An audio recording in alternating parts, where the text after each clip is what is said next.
Natatawa ako dun sa sinasabi nila na dahilan ng pagbaha ay yung dolomite. Bakit hindi nila tignan at alam naman ng Pilipino people na merong proyekto para sa flood control projects na hindi ginamit, no? Kaya pagdating ng malakas na ulan ay meron talagang pagbaha kasi umaapaw yung mga sapa, no, mga ilog dahil yung proyekto na dapat sana ay protektahan yung hindi pag-apaw ay hindi naman ginamit ng ating mga opisyal sa gobyerno, no? So ito tingin ko panglilihis lang ito sa tunay na issue.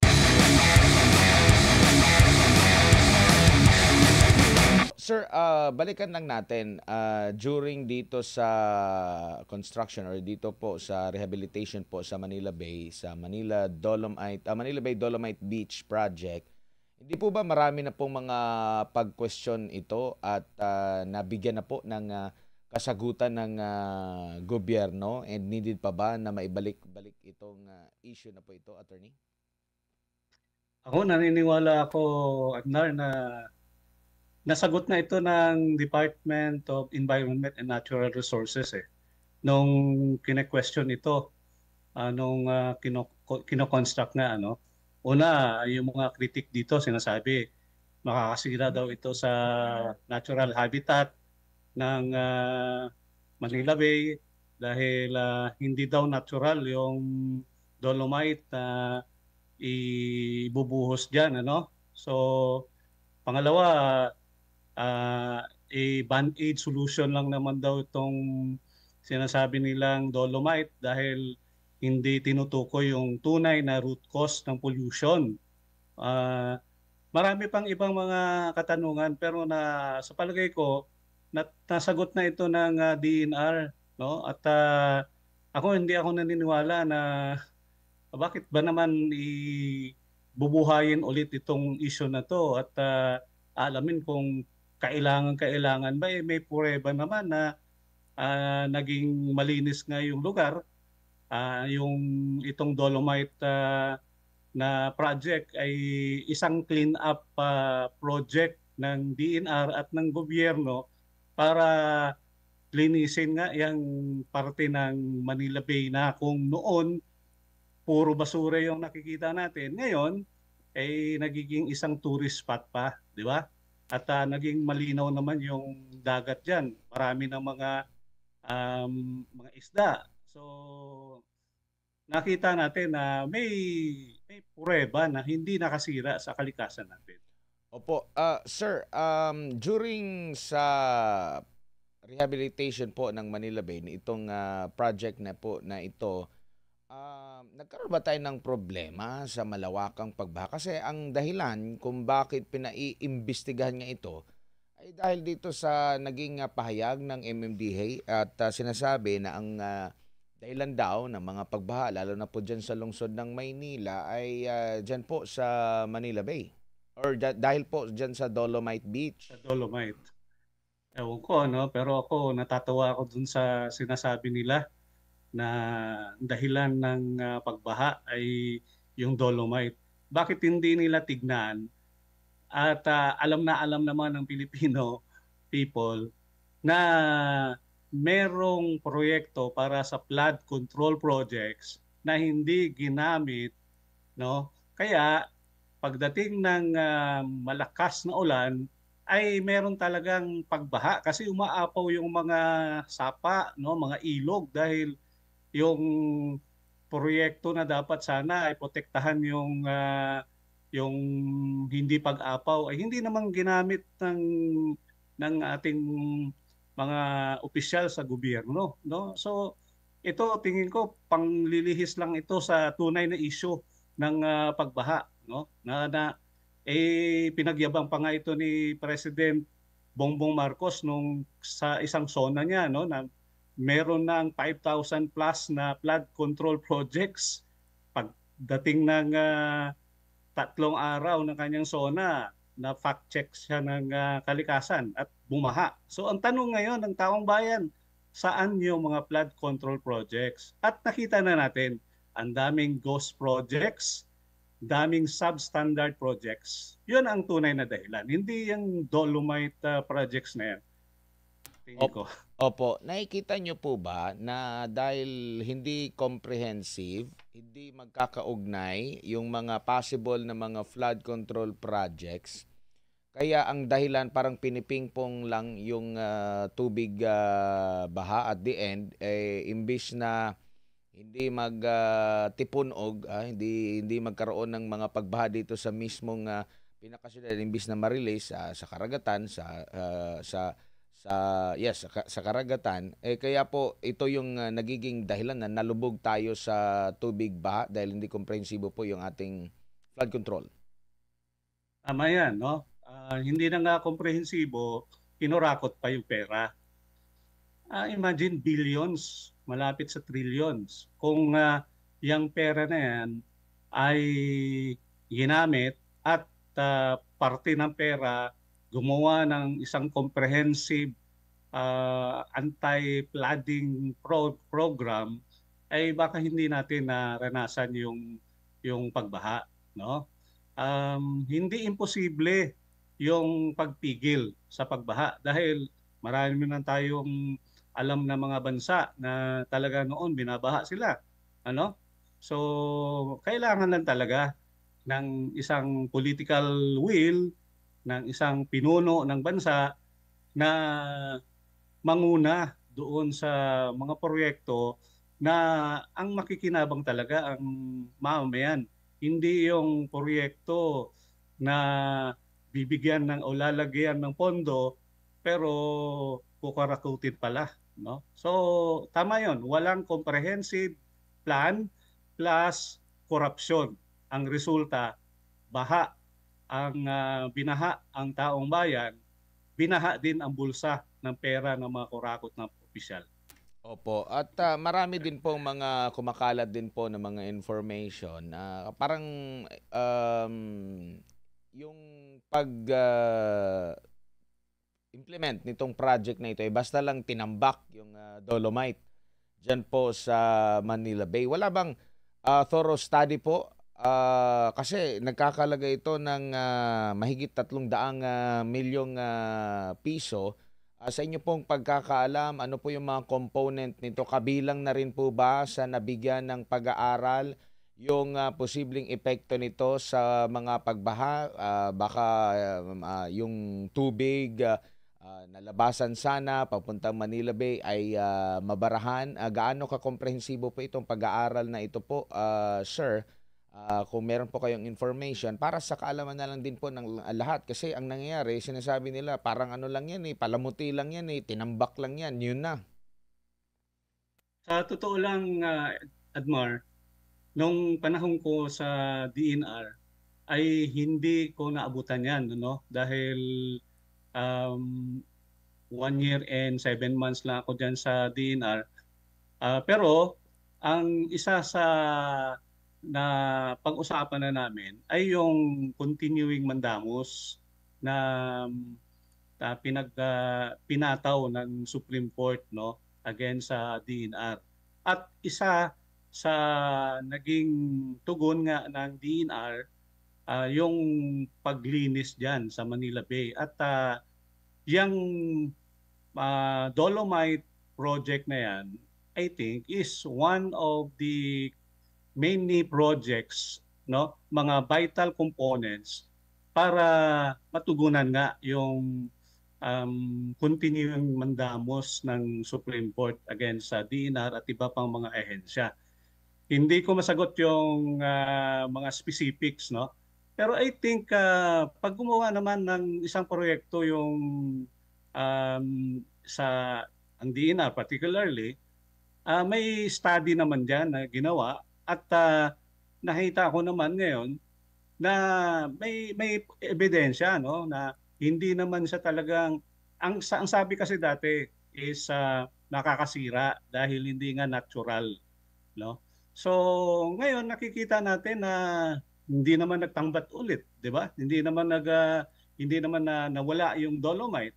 In fact, nalinis pa nga yung dagat at maraming mga isda ngayon na nakikita nating lumalangoy-langoy diyan sa dalampasigan. So, I think yung ang general viewpoint ko lang dito, may pag-aaral 'yan. Hindi ko lang masabi kung ano yung specifics ng pag-aaral.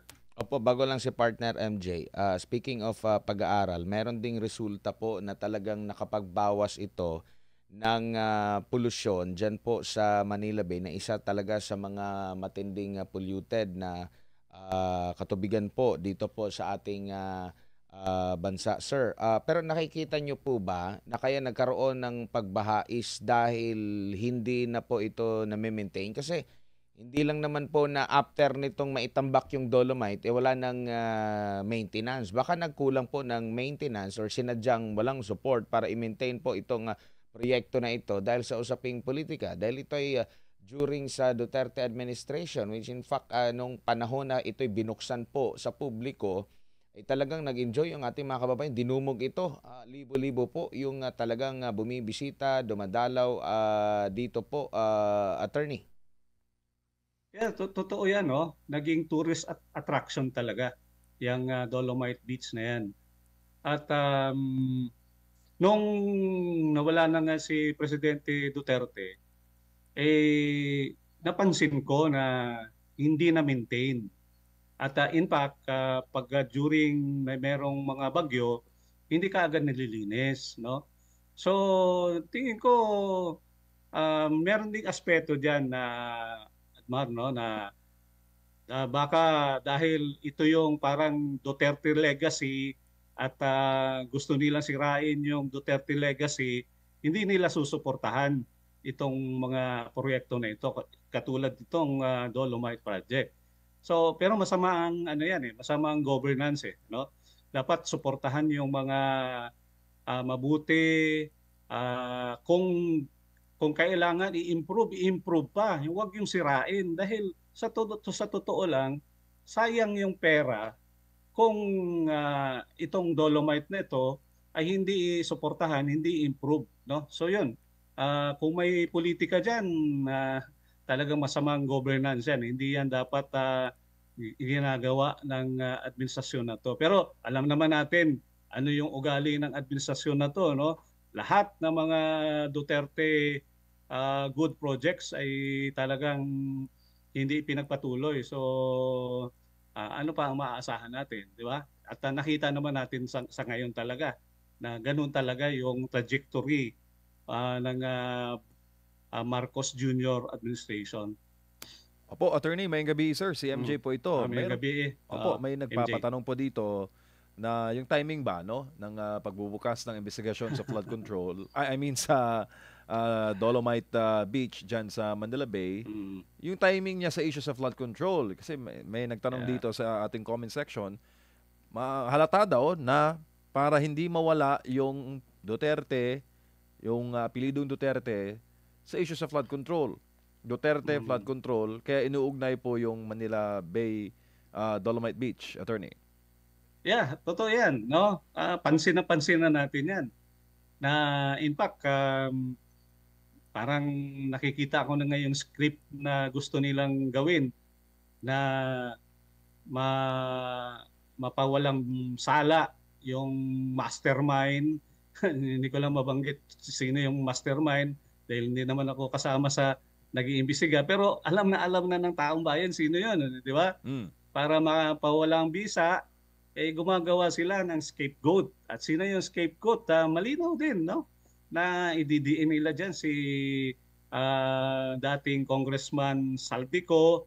Tapos gusto rin nilang hanapan ng butas yung mga Duterte, no? Kaya nga nag-iimbestiga rin sila. Yung ICI nag-iimbestiga rin doon sa Davao City na sa ngayon I think ngayon o kahapon nag-imbestiga sila. Unfortunately, ang dapat natignan nga nila ngayon yung dito sa Cebu, no? Dahil malawakan yung pagbaha sa Cebu, dapat puntahan nila dito, tulungan nila yung mga biktima ng pagbaha dito sa Cebu, hindi doon sa Davao City. Nakakatawa nga MJ itong script na gustong gawin ng BBM administration. Pero hindi na tayo paluloko eh. Alam na ng taong bayan ano yung script na yan eh. Ano? So tama yon yung nag-comment diyan eh, para ilihis at idikit yung uh, apelyedong Duterte sa issue na to at may karugtong din ito doon sa paktakbo, no? Na yung iniisip nila kasi 2028 na eh. Kapag tumakbo si VP Inday Sara, no, na isang Duterte, ay dapat mapigilan yan at idikit yung apelyedong Duterte dito sa flood control projects na ito. Tsaka sa first 3 years naman na attorney ng kasulukuyang administrasyon, hindi naman natin narinig na may ganoong pagsisiyasat o may ganoong pagkwestiyon sa nasabing proyekto. Ngayon lang natin na ngayon lang 'to lumabas na question o nahakbang sa gitna po ng issue sa flood control. Pero magkagayon man, sinabi po ng Malacanang attorney na wala pong kaugnayan o has nothing to do ang President Marcos Jr. sa pagpapaimbestiga ng Kamara sa Dolomite Beach project. Anong masasabi po nyo dyan, attorney, bilang former Undersecretary ng DENR ng former administration? Well, ano pa ba ang mga salita ng Malacanang na dapat natin paniwalaan? Kasi marami naman sinasabi yung Malacanang na ganito, pero ang totoo ay hindi, di ba? Well, sige, tanggapin natin at face value yung sinasabi na wala silang kinalaman, pero marami na tayong karanasan na MJ na sinasabi, wala kaming alam dyan, pero sa totoo lang meron. No? Katulad na lang sa pagpahuli kay President Rodrigo Duterte. Hindi inaamin na meron silang hand, pero may mga ebidensya na nakikita tayo na mismo ang Pangulo, ang utak. No? Ang ibig sabihin, yung Malacanang may alam. No? So, yun. Opo, tsaka hindi lang naman ang Dolomite Beach ang restoration project, coastal restoration project ng nakaraang administrasyon. Naalala po niyo yung matinding ginawa sa Boracay, attorney? Yes. Mas matindi yun, attorney. Yeah. Oo, yung Boracay, no? Yun yung pinaka ako na ano ko yon, na abutan ko yon dahil sa totoo lang ako yung sa solid waste management na in charge, USEC for the solid waste management. At may report ako tungkol doon sa solid waste management na hindi batay sa batas sa RA 9003, no? At naipasa ko 'yan kay Secretary Roy Simato. At yan din yung report na nalaman ng ating dating presidente Rodrigo Duterte, at kaya nagkaroon siya ng pangamba nga kung hindi aayusin itong Boracay na to 10 years from yung taon na yon, ay wala na tayong maipagyabang na Boracay, no, sa ating bansa. Kaya talagang may political will, maraming nagreklamo, maraming kritiko, pero talagang ginawa niya yung Boracay projects na yan. At ngayon nakikita naman natin ano ang resulta, no? Kaya nga lang may mga reports na naman na MJ na ako na napabalitaan na tila hindi rin sinusuportahan itong Boracay project na ito dahil Duterte project ito. So yun, masamang governance talaga. Lahat na lang, attorney, no? Lahat na lang eh. Lahat na lang. Oo, attorney, sa mga kababayan po natin, no, na patuloy pong nanunood at sumusubaybay sa lahat po ng ating mga palatuntunan at sa mga nagaganap po ngayon sa Pilipinas, ano po ang inyo pong payo sa kanila, USEC, sa mga issue ngayon concerning the Dolomite Beach Project at iba pang mga proyekto ng DENR dati na nakikita po ninyo na maaari ding silipin ng kasulukuyang pamahalaan? Ang pakiusap ko sa ating mga kababayan ay magmatiyag tayo. No, wag tayo padala sa mga fake news na binabalita ng mga, alam mo na, yung mga vloggers na sinasabi nilang yung ito daw yung katotohanan, no. Alam na natin ano yung totoo talaga, no. Una-una, yung um, flood control projects ay talagang ano yan, may massive ang corruption diyan. Alam na natin 'yan. Alam na natin na sino-sino yung mga responsableng tao diyan, no? At maraming dapat na tanungin tayo sa gobyerno na ito, no? Halimbawa, yung sa PhilHealth lang ay naibalik na ba yung 80 billion o yung 69 billion, no? Kasi until now wala pa tayong nababalitaan. No, dapat ito yung mga pinagtutuunan ng pansin ng House of Representatives sa kanilang mga investigasyon, no? Kamusta na yung kabuhayan ng ating mga kababayan? Yung umaangat ba ang kahirapan o hindi hindi naging epektibo yung mga dole-out programs ng gobyerno. So mga kababayan, no, wag na tayong magtulog-tulugan, no. Kailangan magising na tayo, kumilos na tayo at kung kailangan na pakita tayo ng lakas natin sa kalsada at para marinig na talaga itong matagal na nating galit at hinaing, no, na galit na ang Pilipino sa kurakot na ginagawa at gustong gawin pa ng Marcos Jr.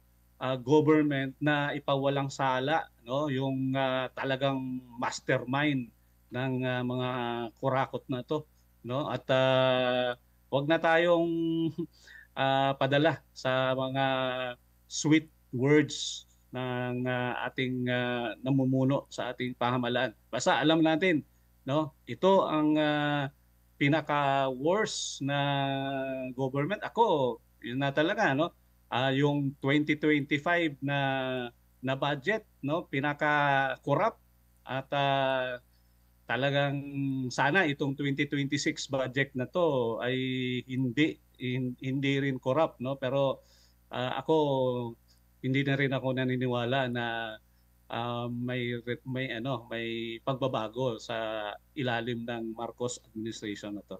Sorry talaga. Attorney, dagang salamat. Yes. Sa ulitin po, ingat po kayo. Sige, salamat Atnar at MJ. Maraming salamat si Attorney Noel Felongco. Dati po itong Undersecretary ng DNR at dating lead convener po ng NAPSI sa panahon po ng Duterte administration.